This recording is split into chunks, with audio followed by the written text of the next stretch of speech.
tout l'environnement qui en dépend de cette chose unique et rare. Il en est de même pour toutes les vallées, pour tous les endroits sur les zones de piémont haute. C'est la particularité et l'unicité de ce bassin versant. Alors, quelles en sont les conséquences? Moi, je suis membre fondateur d'une association qui s'appelle Salmotira Salvatierra. Elle a pour symbole le saumon, et en même temps, bien sûr, ce symbole qui est cet animal préhistorique. Bien évidemment, c'est pour aujourd'hui prendre ce symbole et prendre conscience que cet environnement, c'est grâce à ce symbole-là qu'il faut absolument défendre l'environnement.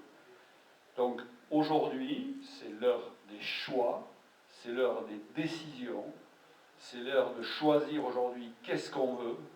Alors, moi, je ne suis pas l'écologiste green terroriste comme certains m'appellent, mais c'est l'heure des choix, et c'est de dire aujourd'hui, est-ce qu'on veut réellement conserver ce qu'on a, être sûr de pouvoir le transmettre aux futures générations telles qu'on peut l'avoir nous reçu, ou alors eh bien, on prend des décisions et on dit on accepte bien sûr ces impacts irréversibles qui sont en train de se préparer, non pas seulement sur la forêt du Bâgé, mais sur des tas d'endroits, sur des tas de coins, pour justement puiser, faire une friche tiers-mondialisée, puisque c'est ce qui est en train de se passer.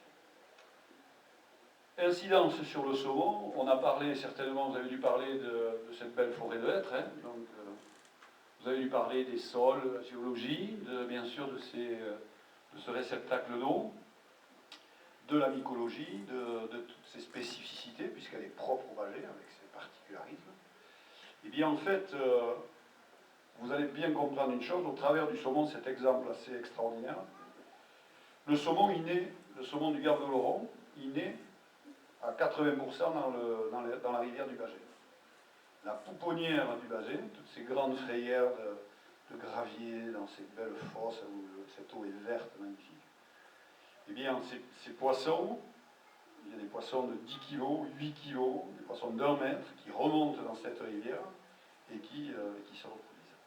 Le cycle de saumon fait qu'il pond à un endroit, et ce qu'on appelle, au travers du phénomène de homing, le homing c'est la home, la maison, là où il naît.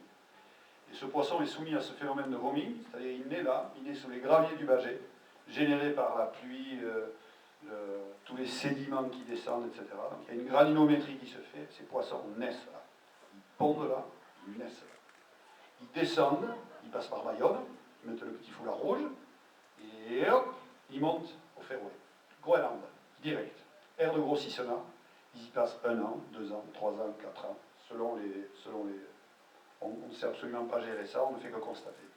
Et ces poissons vivent en banc, et ils reviennent précisément là où ils sont nés. Et ils reviennent de quelle manière? Ils reviennent de 2 manières. Ils ont ce qu'on appelle une géolocalisation, c'est-à-dire qu'ils ont dans leur crâne, les Américains ont énormément travaillé sur ces poissons pour savoir comment des animaux venant des Féroé pouvaient géolocaliser, traverser les courants atlantiques, etc., de l'Atlantique Nord, descendre sur le golfe de Gascogne, la baie de Biscaye, et rentrer subitement dans leur rivière, puis reprendre les axes, les tributaires et remonter.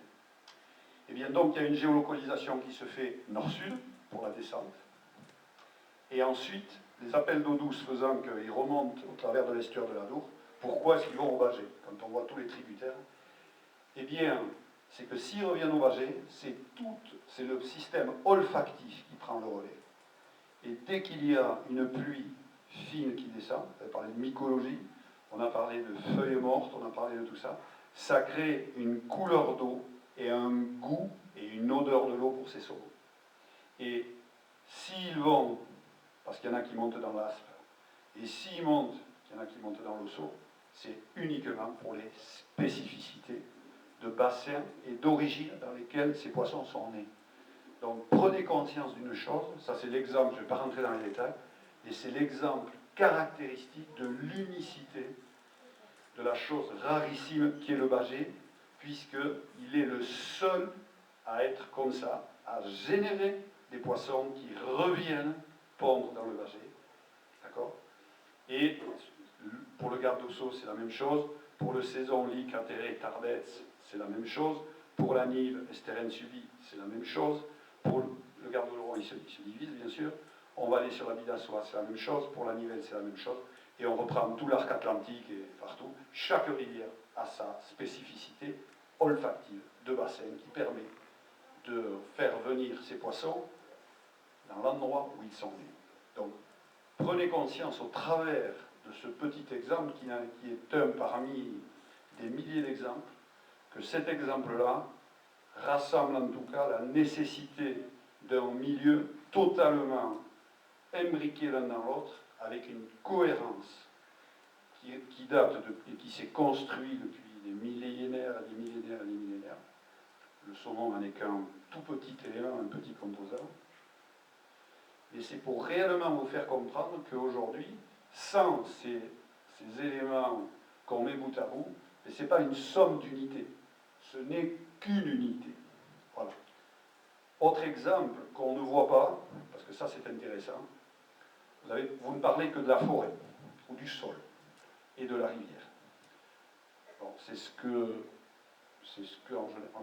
nous préoccupe le plus. Dans la rivière, il y a ce qu'on appelle, il y a l'eau qui coule, bien sûr, c'est bien. On la trouve très belle, ou quelquefois on la trouve sale. Bon. La rivière, elle a des micro-organismes. Ces micro-organismes sont essentiellement composés, en majeure quantité, d'insectes. On ne les voit pas, mais ils existent. Ces insectes aquatiques constituent ce qu'on appelle la faune benthique. La faune benthique, c'est que dès que vous soulevez une pierre, vous regardez, il y a des bestioles qui bougent. Vous avez des espèces de petits cylindres recouverts de bois. Vous cassez ce cylindre, il y a des vers dedans, des trucs bizarres, des pattes et des machins. Et le Bugey, c'est un conservatoire de cette faune benthique. Le Bugey recèle aujourd'hui des centaines d'espèces de faune aquatique. Cette faune aquatique, c'est elle qui, premièrement, assure la majeure partie de la nourriture de tous les poissons qu'il y a dans la rivière. Elle assure, parce que ces insectes vivent à l'état larvaire dans l'eau, et ensuite sortent de l'eau et deviennent des insectes ailés, qu'on appelle des imagos, des subimagos, des imagos. Puis ils répondent, etc., et l'éternel cycle.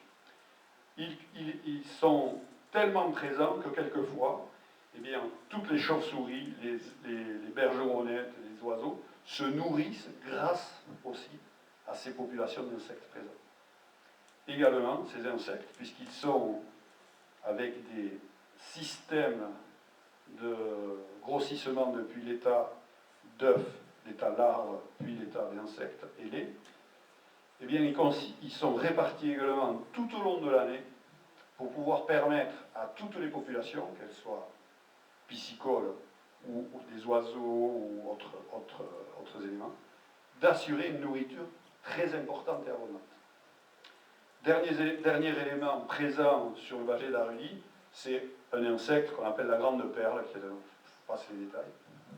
Et cet insecte-là, il a un cycle de développement larvaire dans l'eau de entre 3 et 4 ans, selon les espèces. Mais cet insecte, il contribue à consommer tout ce qui est micro-détritus, tout ce qui est feuilles pourries, etc. Ça vit dans ce substrat. Donc, le micro-équilibre, ou l'équilibre est assuré aussi par des milliards d'individus qui sont dans l'eau, que vous ne voyez pas, et qui assurent aussi tout cet équilibre qui est aujourd'hui le milieu aquatique. Et le milieu aquatique n'est que la conséquence, en tout cas, du bassin versant et de toutes ses composantes.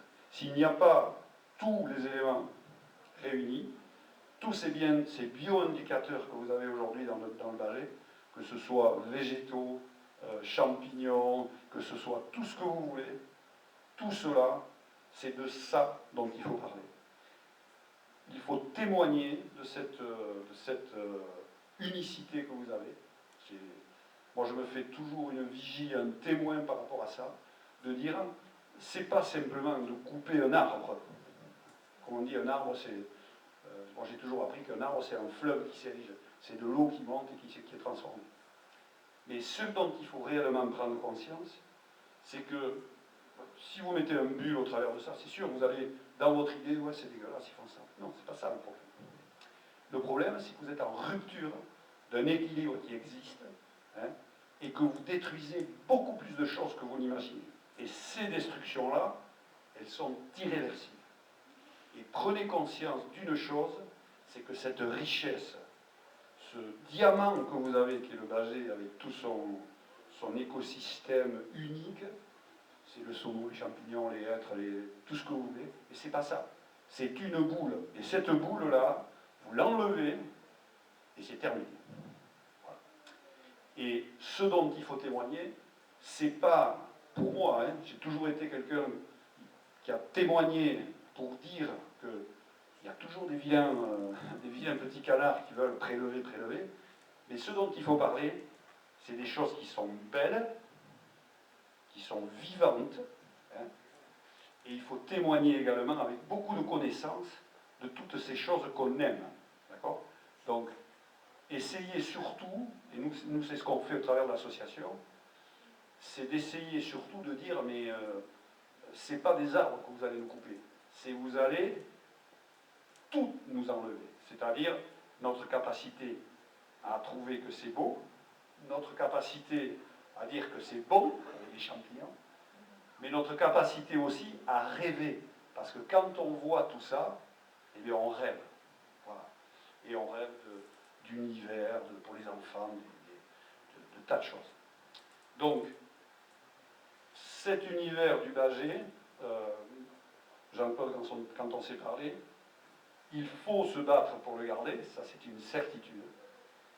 Mais avant de se battre, et il faut le faire, il faut également beaucoup travailler pour expliquer, même aux gens qui sont prêts à mener des bulles et des dynamites et tout ce que vous voulez. Il faut expliquer aux gens qui prennent les décisions que ce qu'ils ont envie de détruire, c'est tout ce monde-là. Et à ce moment-là, bien sûr, c'est l'heure des choix.